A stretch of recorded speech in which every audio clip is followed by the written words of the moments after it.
Welcome, friends, to another episode of That Whiskey Show. I am Chris, and this gorgeous lady is my wife, Joan. Hello. Tonight we are talking 115 proof of pure giddy-up. This is the Old Forester 1920 Prohibition Style whiskey. I've only had this once before, and truthfully, I think I had too much and don't necessarily remember it. So, I am definitely going to let my beautiful wife take the reins on this one, discussing some things, and maybe as I smell it, I'll begin to remember. But take it away. All right. So this is my personal favorite from the Whiskey Row series from Old Forester, owned by Brown-Forman. One of 6 distilleries that were allowed to stay open under a medical permit during Prohibition. So this particular bottle commemorates what they think that whiskey would have been like. Kind of a weird choice to go with 115 proof, but I approve. I love it.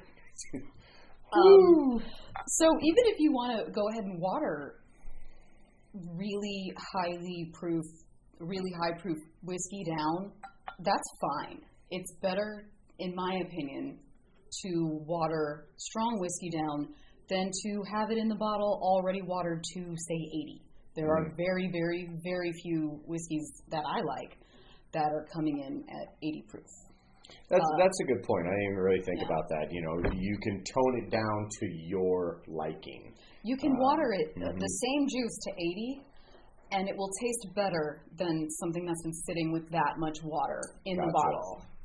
Gotcha. So this was one of the few, as you said, that was still available during Prohibition, huh? Strictly medicinal, though. You had to have a medicinal permit. You could get a medicinal permit. It's kind of like a medicinal weed right now. So that's what a medicinal permit was like. Certain states, it's totally legal. Other states, it's, I got this thing, and weed helps me out. So I guess back then it was, I've got this thing, and some Old Forester is going to help it out. And I can tell you from just the smell of the Old Forester, that's pretty much going to burn out anything you got. So this one does benefit from time in the glass, which is why I poured it just a little bit before we started. I actually kind of wish I would have poured it a little bit before that even, because it does need, it's definitely 4 years old because it is a straight whiskey.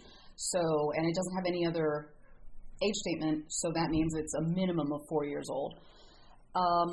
Real oily. Oh, yeah. That really sticks to the glass. I hope you can see that on camera. I haven't actually seen any information about whether this is chill filtered by the taste. I'm going to say no. Like I said, this is one of my favorites. I've had it many times before. And also the color looks pretty pure. I mean, that's a nice color to it. Well, we'll see if when we water it, it gets some Scotch mist in there. But I can tell you from someone who enjoys a little bit on the sweeter side of whiskeys, this is not that.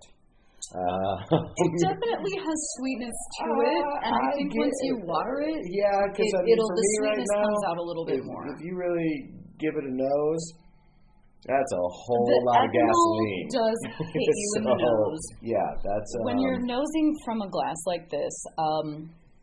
Really, really high proof spirits. Anything much over 100. It probably would have been better to go with something like this, where it is not quite as concentrated at the top just for nosing. When you are nosing in a glass like this, you can kind of quickly blow out the ethanol because the ethanol kind of goes right to the top. It does. It's strong there. Then give it a nose directly after you've blown the ethanol that accumulates off. And then you can kind of get a little, I get a lot of caramel. Yeah, I mean, that's there for sure, as in a lot of whiskeys, but it for me, and once again, I don't pretend that I have the greatest sense of smell for whiskeys. I mean, there's a couple whiskeys that I really like, and the thing with the smell and nosing of whiskey's going to remind you of things. You're never really right, you're never really wrong. There's definitely certain things that go into whiskey that you're definitely going to smell. Caramel being one of the number ones of all of them. But a lot of when you see people nosing them, you see us nosing them and talking about it, it's reminding us of something that we have tasted before. Mm-hmm. So that's the big thing with, doing these tastings and doing that smell. But there are certain whiskeys, and this is one for me, that I'm having a hard time picking up any distinct notes other than just, the high ethanol, because it is a very high proof. So, but I haven't tasted it yet, so I'm gonna give it a sip here and see if I can, if there's anything that comes through on that. But just on the nose, caramel, gasoline. So. I get orange peel, orange flower, and cinnamon as well.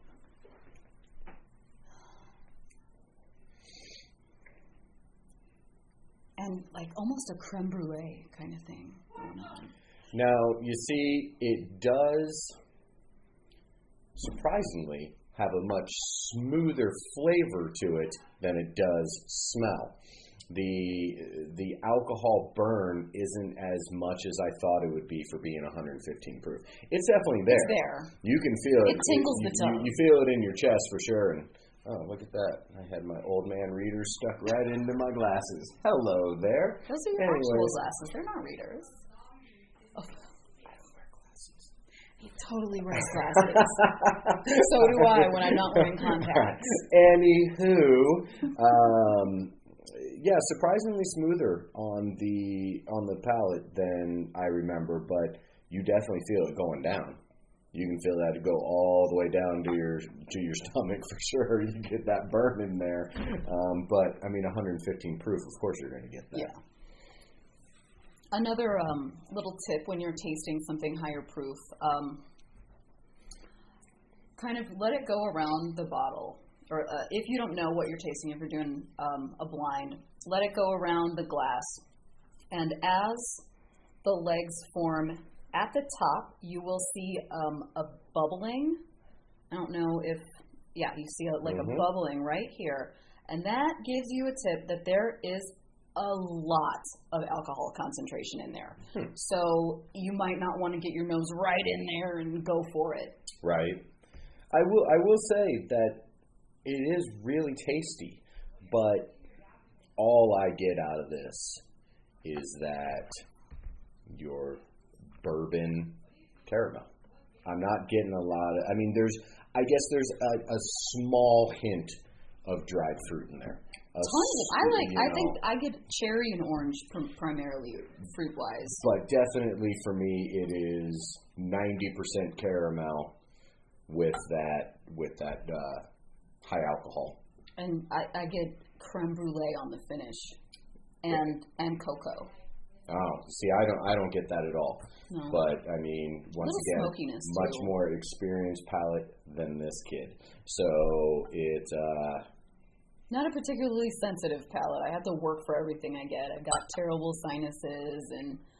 Right, but she's for her, learning about whiskeys, tasting whiskeys, drinking the whiskeys is something that she does not only for enjoyment, but she also does professionally. So personally, she's the one that really kind of got me into whiskeys and learning about whiskeys and really kind of diving into it. Years I've been trying. So, because I've said in one of our first episodes, I was guilty of just, if I had whiskey, it was just Jack or Jim or whatever the bourbon was, with a Coke. I never really just sat and enjoyed thoroughly a good quality whiskey and tried to really absorb everything that is involved in that. And really, before 7 or 8 years ago, that is absolutely the way that most people, no matter how much you drink, were. Yes, whiskey's definitely making that really big comeback. Oh, it's fully made it. Yeah, I mean, it's there. because for a lot of years it was definitely always kind of deemed that was like your grandpa's drink or your dad's drink. They came home and poured themselves a bourbon and sat on the couch and watched the nightly news. Now more people are getting into it and really trying to explore it and enjoy all the things that bourbon actually have to offer. And, that's one of the reasons that inspired us to do this channel. I mean, there's so many whiskey channels out there on YouTube, and some really good quality ones, and then some ones that, we're just having fun. We're not trying to tell you what's good and what isn't good. We're just having fun doing it and offering our opinions. Okay, nose it one more time now, because it's had enough time to kind of open even a little bit more. I'm getting a ton more cherries now.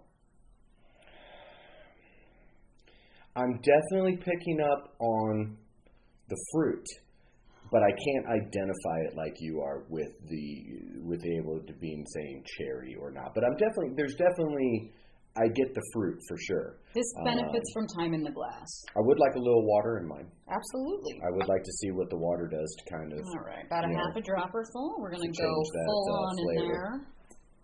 And I'm going to go a little less because I have a little less.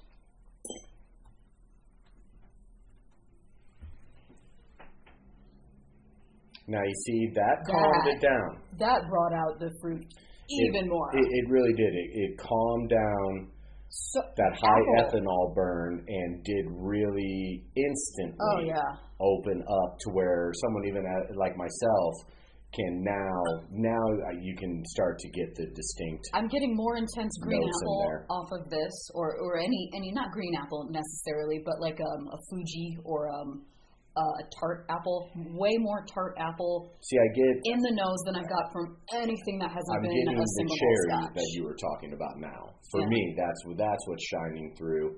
Oh yeah, almost like cough syrup cherries. It reminds like a Ludens. Yes, but also with a little bit of that chocolate. So kind of like the little chocolate-covered cherries that you get. The cordial cherries. Yes. Yeah, the good ones.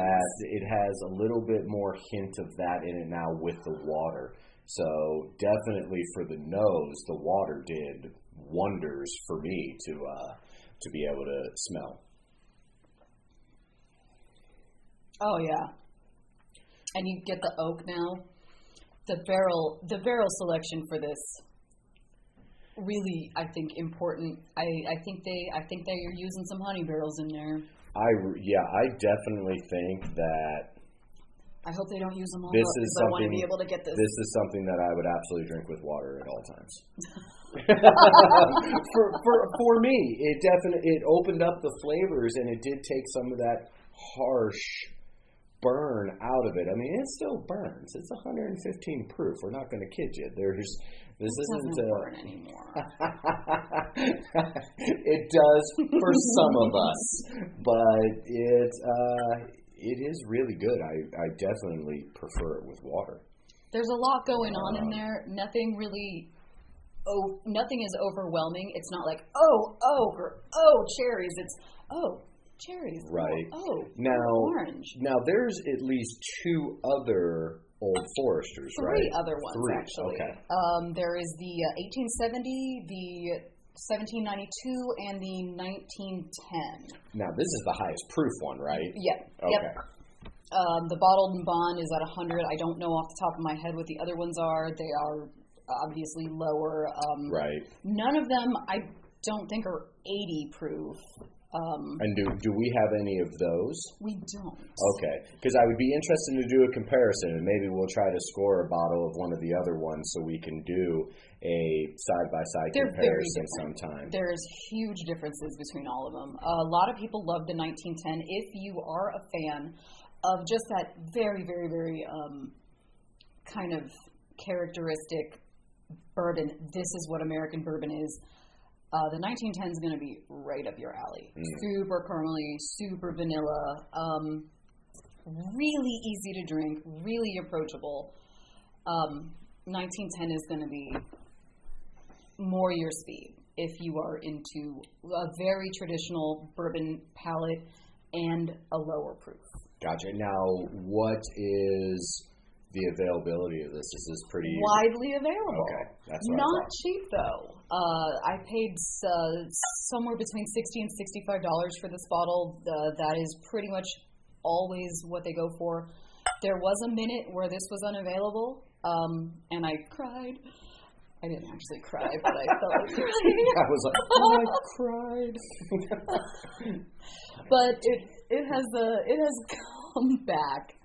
It is technically a limited release, so it could go at any time. I'm gonna have to get another bottle because this one's almost gone. Yeah, and I'm gonna have one more little wee dram. Alrighty. You're gonna want a little water in there. Yeah.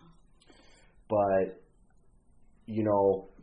for someone like myself who doesn't necessarily care for, I guess not, that's the wrong way to put it, but doesn't necessarily seek out the higher proof bourbons, I will say that after a little bit of water, this Old Forester 1920 is pretty amazing.